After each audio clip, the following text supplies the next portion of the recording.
पंकज उदास ना पीते थे ना पिलाते थे, लेकिन गाते थे तो श्रोता नशे में क्यों झूम जाते थे। गजल गायकी की दुनिया गमगीन है। सबसे चहीते और नायाब गायक पंकज उदास बहुत ज्यादा पॉपुलर हुआ करते थे। पंकज उदास के बारे में जितनी बात की जाए उतनी कम है। उनके हजारों किस्से हैं और बहुत सारी कहानियां हैं जो पंकज उदास को लेकर आती हैं। पुरानी यादें, पुरानी शराब से भी ज्यादा पंकज उदास की वो गजलें नशीली होती हैं। आपने वो पंक्ति तो सुनी है कि नशा शराब में होता है तो नाचती बोतल।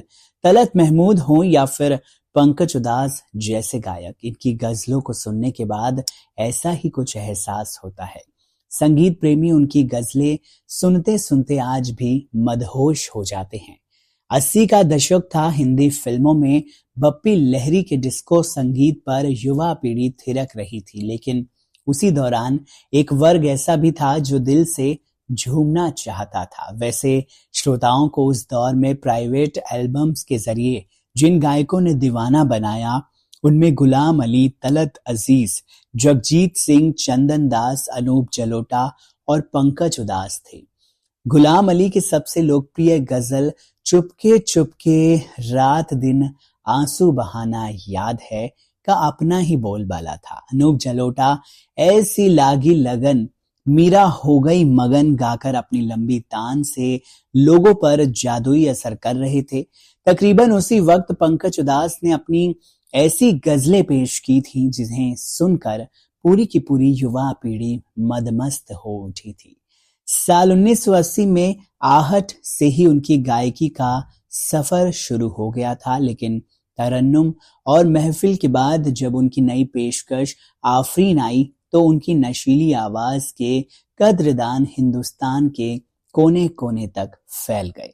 आफरीन की गजलों का जादू सा असर था। उनकी ज्यादातर गजलें शराब, सुरा, नशा, मदहोशी, आलम, गम, जिंदगी, मयकदा जैसे शब्दों से लबरेज थी, जो कि श्रोताओं को सराबोर किए रहती थी। आमतौर पर गजलों की जो प्रिय विषय वस्तु होती है वो है माशुका, गम और तन्हाई, लेकिन पंकज उदास ने अपनी बहुत सी गजलों के लिए शराब और नशे को प्रिय विषय वस्तु बनाया। उनकी तमाम गजलों में सबसे ज्यादा पॉपुलर शराब और नशे वाली गजलें हैं, जो वहां भी जाते उनसे 2-3 दिन गीत जरूर गाने की फरमाइश होती थी।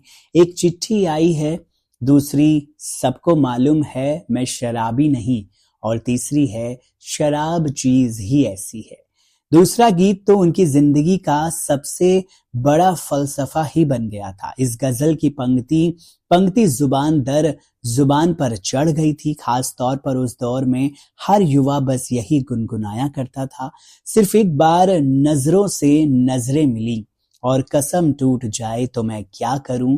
ये इतना ज्यादा लोकप्रिय हुआ कि सालों बाद भी किसी महफिल में कई बार जब पत्रकार या उनके प्रशंसक उनसे पूछते थे कि आपकी आवाज में इतना नशा कहां से आता है, ऐसा लगता है आप हमेशा नशे में ही रहते हैं। भले ही ये सवाल मजाकिया लहजे में उनसे पूछा जाता रहा हो, लेकिन वो फिर मुस्कुराकर जवाब दिया करते थे, मैं शराब को कभी हाथ भी नहीं लगाता। इसके बाद वो गाते थे, जिंदगी नशे के सिवा कुछ नहीं, तुमको पीना ना आए तो मैं क्या करूं।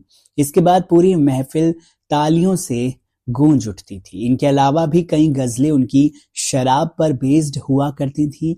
मसलन मजा लेना है पीने का तो कम कम धीरे धीरे पी, ए गमे जिंदगी कुछ दे मशवरा, एक तरफ उसका घर एक तरफ मैकदा, हुई महंगी बहुत शराब थोड़ी थोड़ी पिया करो वगैरह।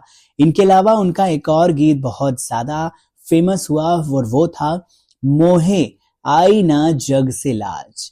वास्तव में जिस तरह लिटरेचर में कवि दुष्यंत कुमार को इस बात का श्रेय जाता है कि उन्होंने साय में धूप से गजलों को गंभीर उर्दू के लिबास से मुक्त किया था, कुछ उसी तरह गायकी में गजलों को जिन गायकों ने मुशायरों की महफिलों से बाहर निकालकर आम जनों की जुबान तक पहुंचाया, उनमें जगजीत सिंह और पंकज उधास जैसे गायक हैं। पंकज उधास की डिमांड बाद के दिनों में फिल्मों में भी खूब बढ़ी और चांदी जैसा रंग है तेरा जैसे गीत गाकर उन्होंने चिट्ठी आई है की तरह ही लोकप्रियता का नया आसमान छू लिया।